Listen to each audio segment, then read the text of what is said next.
Have you ever had someone you trust entirely change the rules on you?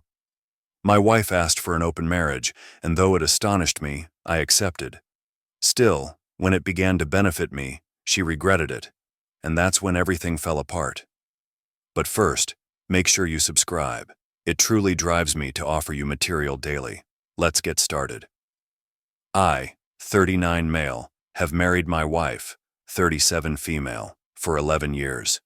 We've undoubtedly had some difficult years, but they were in the middle of our marriage. At this time, we have conquered any significant obstacles and have learned to live together reasonably effectively. Unfortunately, as I have now discovered, I have been entirely mistaken. Before I get into that, let me give you some background on our marriage. I'm an academic who works at a university in our city.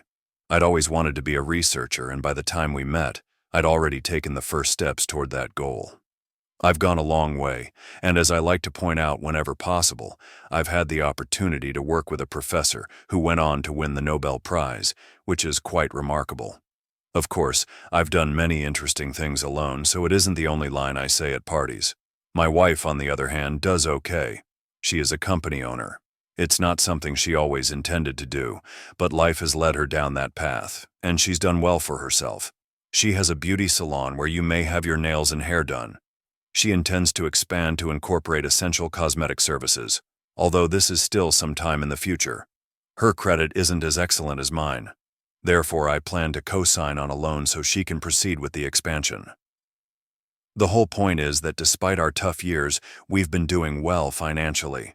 Since economics has long been cited as one of the leading causes of divorce, I felt confident knowing that wouldn't be an issue for us.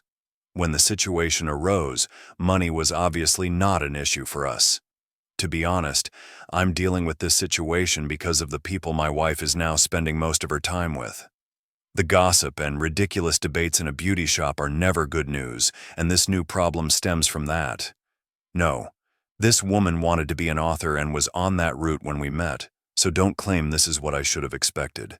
Anyway, my wife approached me one day and said she wanted to talk about our bedroom life. She claimed nothing was wrong with it, which I anticipated to hear because I honestly do everything she asks for. I also try to find new methods to please her.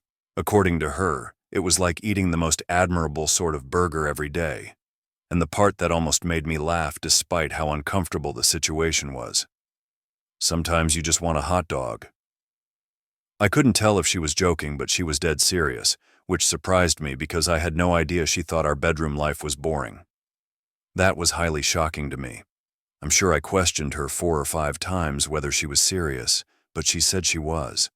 I inquired if it was negotiable or if I was being served with an ultimatum. Still, she answered, "It won't make me happy if you don't strongly consider it." That's when I realized she was earnest and thought I was losing my mind. I believed we had gotten through the difficult years, but that was not the case.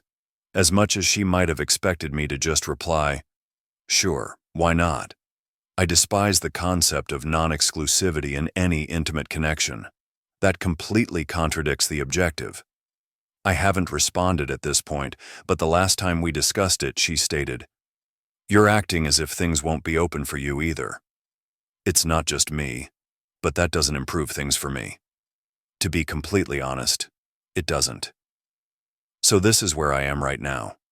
While I know the natural response from everyone here is for me to either say a firm no or toss her out, it's much more difficult after 11 years of marriage. Is there no compromise that I haven't considered? Is it feasible that I would like an open marriage?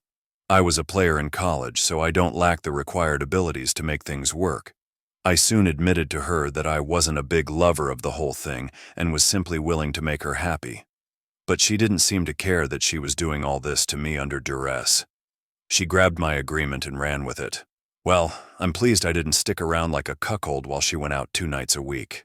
Instead, I resolved to take my own action because I might as well make the most of the circumstances she had put me in.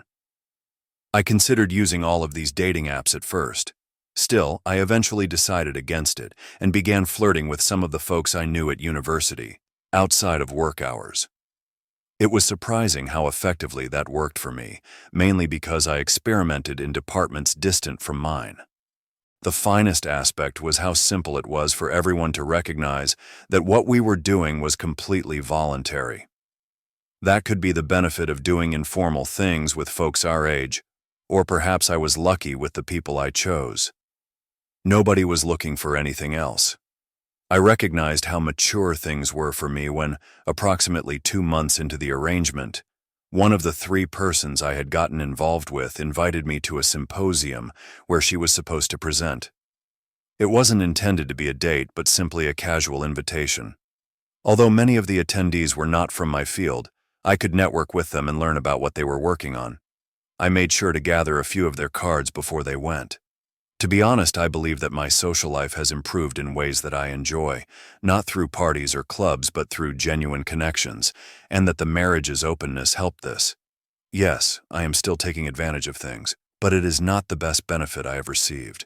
It's been almost 4 months since the arrangement began, and things have significantly improved for me. My social life has taken a significant turn for the better, and it may soon spill over into my personal life as I'm developing many pretty interesting connections, not wholly outside of my discipline. However, it has become evident that my wife is unhappy with how active my social life has become. Aside from hanging out with individuals who gave her the feeling that they were essential, she became visibly upset when I showed her images from the symposium. She saw how handsome the speaker who invited me was. At this point, it's evident she can't bear the heat of her decision, and I'm not sorry. In fact, it irritated me more than anything else because she knew I didn't want to do it. I don't care about her own rendezvous. The instant I consented to her plan, I felt a strong connection to her. I won't say I didn't care, but by the 3rd or 4th week, I'd learned to shut things out, especially since I'd established my own business. Her own move is backfiring. I don't feel any guilt for how she feels. She approaches me and says she wants to discuss the open marriage scenario. That section was hilarious because she would either make new rules to protect herself or call it off. I was absolutely correct because it was the latter. She stated that she no longer wanted to do it because she had discovered it was unexpected. Then, after a brief shouting war over her being the one who jeopardized the sanctity of our marriage on a whim, she let it go.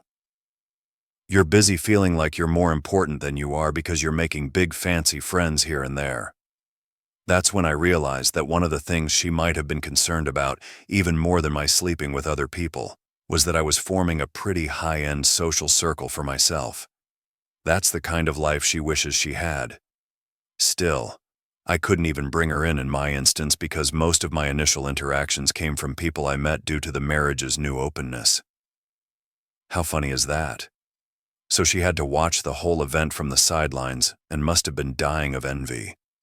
Because I was so upset over everything, I initially hesitated to end the marriage, which irritated her greatly. She hasn't been angry since our difficult years. That very much sealed my decision. I promised to end things right then, and she calmed down. She will only learn that my definition of closed differs significantly from hers. At that time, I cared too much about her to say goodbye. Fortunately, opening things was enough to help me pull away, and it improved my life unexpectedly. So I'm glad I was too in love to let go, at least at first, because I could have missed out on a lot of good for myself. I'm content just knowing I didn't. I consented to conclude things, but I knew it would be the end. Any open relationship must remain the status quo for the duration of the partnership. Otherwise, things will never be the same as in our situation. I stopped seeing her the same way after we officially started things. When she sought to end it, it felt like someone clumsily attempting to undo completely avoidable damage after it had already occurred. The next day, while at work, I looked for divorce lawyers. It was difficult to discern which ones knew how to execute the job. It's odd, but I asked some of the new acquaintances I'd met in recent months. The closest ones were already aware of my open marital situation. If they knew anything about divorce lawyers, someone instantly provided me with a referral. It was the same guy he had used before, and he supposedly did an excellent job. So, I phoned him the next day, and before the end of the week, I had paid his fee. The very next week, I had my wife serve at her workplace, and it did not go well. I didn't expect it to go well when she returned home, given that she had no idea I was divorcing her. She called me approximately 15 times daily, but I did not answer them.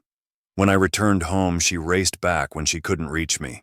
It was a shouting fight from when I closed my car door.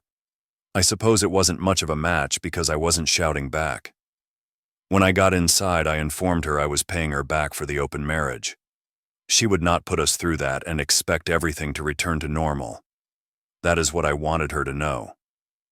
She didn't like that portion, but I didn't care and told her so. I agreed not out of free will. Even if things eventually turned out well for me, it was never my choice. I told her to leave the house, but she refused. When things became too messy, I packed a few items and left. I had to spend many weeks in a hotel after that. I eventually found someone to stay with so I wouldn't run up a huge hotel bill. The individual I was staying with was generous enough to suggest that I retrieve a few more of my belongings and temporarily put them at his house, so I returned to the house alongside him. I'm glad I didn't travel alone because that stupid witch had damaged so many of my belongings. Some of my favorite dress shoes included deep rips. At least 2 costly watches had their glass cracked, and the entire building was in disarray. She was absent then, but I videotaped everything from when we went in. I was determined to ensure she paid me for everything she had damaged. They suggest you shouldn't leave them in the house after the divorce. I called my lawyer while I was still there, and he told me he would make all the damage work in my favor. I took care to take the most valuable items she had ruined with me. When we went to the divorce proceedings, she tried to drive me nuts. The reasonable request was that I keep the house. She reimbursed me for only the main items she had destroyed, and we go without having to worry about alimony or court bills. But no, she refused. She knew she needed alimony significantly since my payments had helped her business get through a difficult period one too many times. We could not agree, therefore a court ultimately heard our case. Fortunately, I had texts from the early stages of the open marriage expressing my discomfort with it. I had documentation of her smashing all of my belongings in wrath, and I had some pretty kick-butt counsel who pointed out that I had already done a lot to get her and her salon up and going. She tried to argue that I was physically abusive to her during the marriage.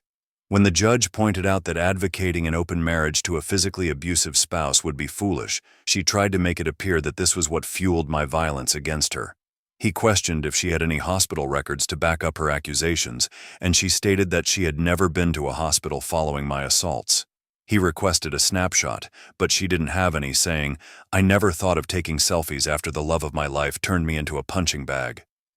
She sobbed a lot in court, but thankfully the judge did not buy any of it. In the end, she did not get what she wanted. I have the house. I was emancipated from alimony. I persuaded her to pay for all of my expensive items that she had ruined, which totaled over $133,000. I thank the watches for that. She also covered my legal costs. It was a tremendous victory. The best thing is that even after leaving her and her mess behind, I retained the social advantage that her open marriage provided me. That was the portion she despised the most, and even when the marriage was dissolved, that component remained. I just adore it. Maybe I could have spared myself a lot of difficulty if I had left her sooner, but I suppose everything happens for a reason, and I like how things turned out. That's all for today's video. If you enjoyed hearing this story, please give it a thumbs up and leave your thoughts in the comments section. Don't forget to subscribe and activate the notification bell so you never miss an update. Thank you for watching, and see you in the next one.